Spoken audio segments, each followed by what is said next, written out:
Greetings and welcome to the Presidium. My name is Avina, and I am pleased to be your virtual guide throughout this level of the Citadel space station.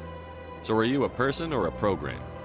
I am a fully interactive virtual intelligence, programmed to provide spontaneous guidance at predetermined locations of interest throughout this level of the Citadel. I may also be contacted through any of the Presidium VI terminals, should you require assistance. Give me the tour.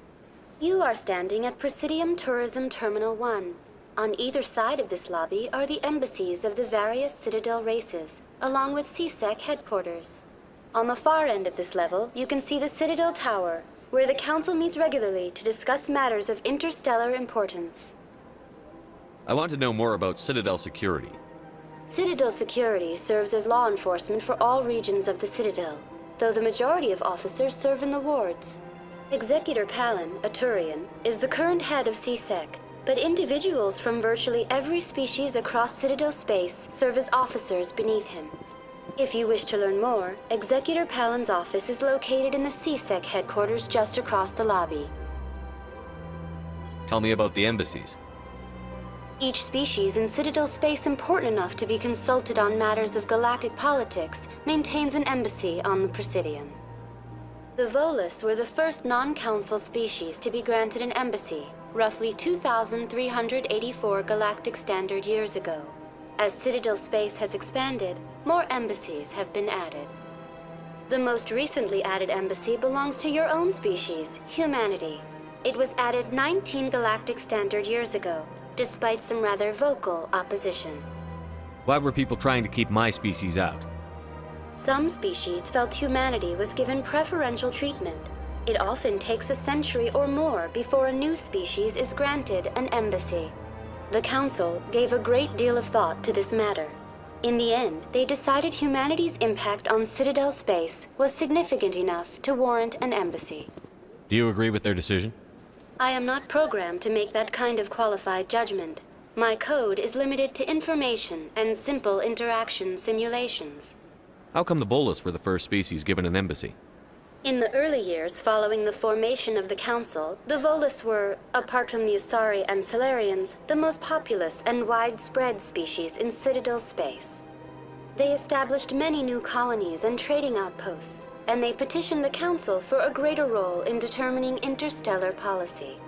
In recognition of their work to expand interstellar trade and establish a standardized galactic economy, the Volus were granted an embassy here on the Citadel. Why weren't they made a council race? The Council races have extensive responsibilities. They must provide personnel and ships for the Citadel fleets. They often provide economic aid in times of disaster. It would be unfair to demand such an enormous burden of a species unable to meet these obligations. The embassies allow lesser species to have a voice on the Citadel. That's pretty damn arrogant. I apologize if my personality has offended you. Please submit all formal complaints in writing to the Citadel Tourist and Visitor Board. Do you know anything about specters? The term Spectre is derived from the branch of Special Tactics and Reconnaissance. Each Spectre agent is handpicked by the Council. Their primary role is preserving galactic stability and resolving volatile situations that cannot be handled through normal political channels.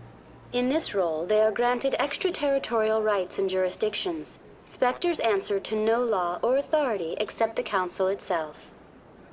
What can you tell me about the Citadel Council? Originally, the Council consisted of representatives from the Asari and Solarians, the two dominant species in Citadel space. Roughly 1,304 galactic standard years ago, Turians were invited to join the Council in recognition of the role they played during the Krogan Rebellion. Since then, the three Council races have worked together to ensure the peaceful coexistence of the galactic community, while preserving individual autonomy for each species. It can't be as simple as that. There must be problems somewhere in the system. I am not programmed to make that kind of qualified judgment. My code is limited to information and simple interaction simulations. Goodbye. Goodbye, and thank you for using Avina. Please enjoy your visit to the Citadel. Welcome to Presidium Tourism Terminal 2. You are standing near the base of the Citadel Tower, one of the Presidium's most recognizable and important structures.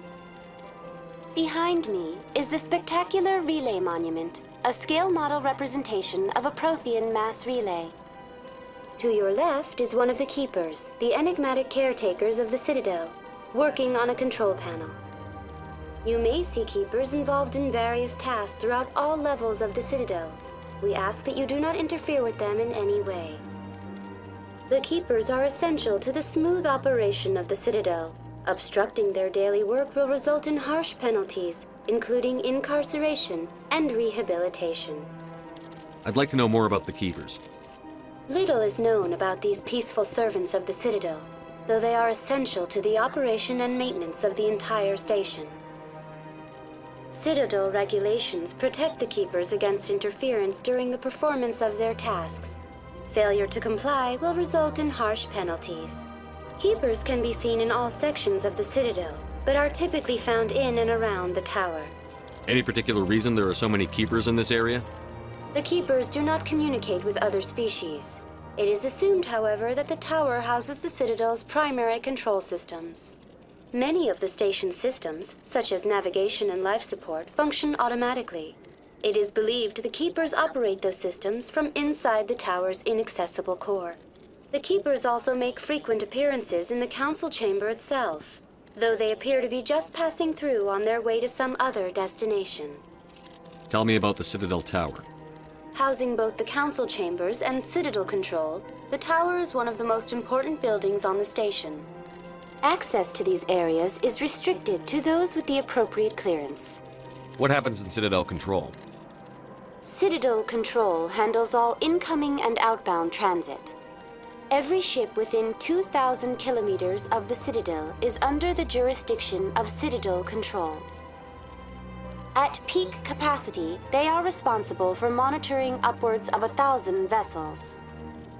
I'd like to hear more about the council chambers. The business of the Council, which often has far-reaching effects on the galactic community, is conducted in a room at the apex of the Citadel Tower.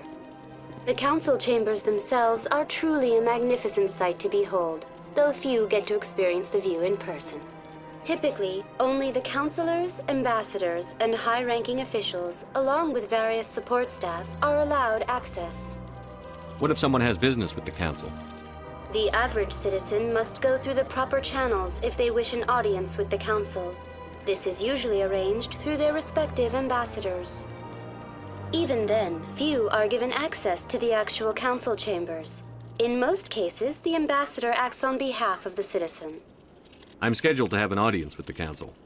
Only a handful of visitors to the Citadel are ever granted that privilege. I would be jealous, but that is outside the scope of my programming. Tell me about the Relay Monument. Discovered by the Asari who first arrived at the Citadel, the Relay Monument is one of the station's most interesting and controversial features. What is the meaning behind this striking piece of art? Is it a tribute to Prothean vanity? A reminder of their conquest of the galaxy through mass relay technology? Or perhaps it is a symbol of unity, a Prothean acknowledgement that the relays would eventually lead other species here to the Citadel. No one can say for sure, making the Relay Monument a favorite topic of discussion among academics and scholars.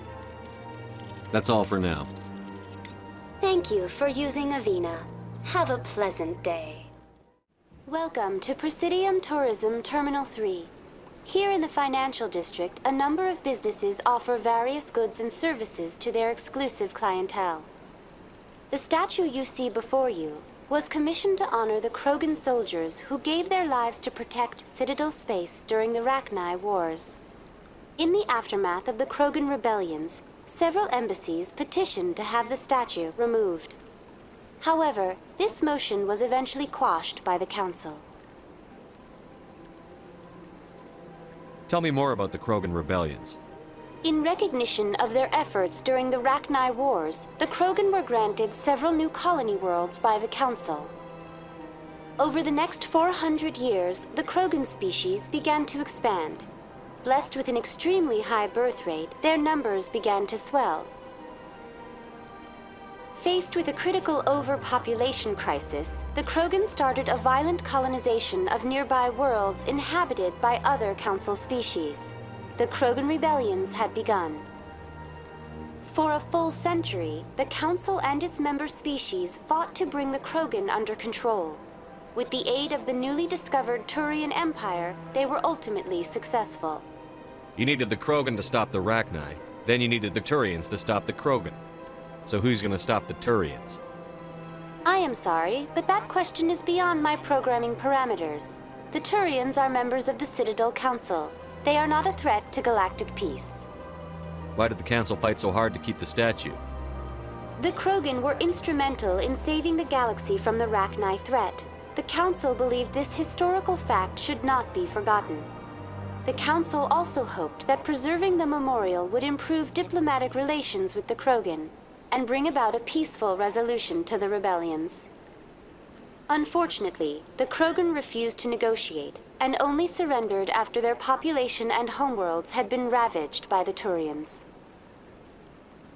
What were the Rachni Wars?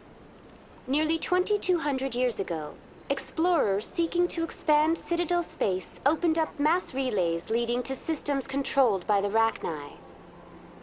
A highly intelligent and aggressive insect race, the Rachni unleashed a war of conquest against the rest of the galaxy that lasted for nearly 3 centuries. The emergence of the Krogan finally turned the tide in favor of the Citadel species. Krogan forces provided the numbers necessary to halt the Rachni advance and drive them back. The Krogan then pursued their retreating fleets. Able to survive the harsh environments of the Rachni homeworlds, the Krogan hunted their enemy to extinction. Was it really necessary to wipe them out? I am sorry, but a value judgment of that nature goes beyond my programming. That's all for now. Thank you for using Avina. Have a pleasant day.